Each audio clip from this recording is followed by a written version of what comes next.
nagkita po kami nung isang araw dito sa Apex. Pero nung binalikan ko siya, na-discharge na po pala. Tapos, gumamit pa po siya ng ibang pangalan dito sa ospital. Ipapakulong ko ho talaga yung matandang yan. Scammer yan si Aling Nita. Scammer yan, Dok.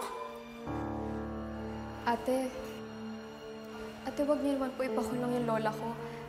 Nagipit lang po kami, wala po siyang maipakain sa amin, kaya nakuha niyo po mangutang sa inyo. Ate, hayaan niyo po, huhulugan ko po yung utang niya sa inyo. Pero wag lang po muna ngayon kasi inoperahan po yung lola ko.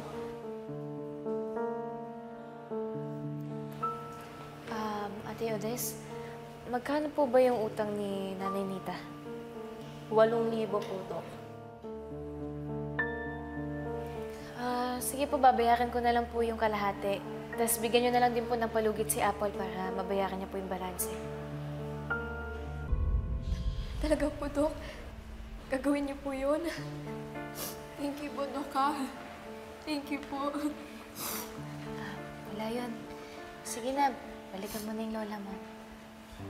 Thank you po, ha.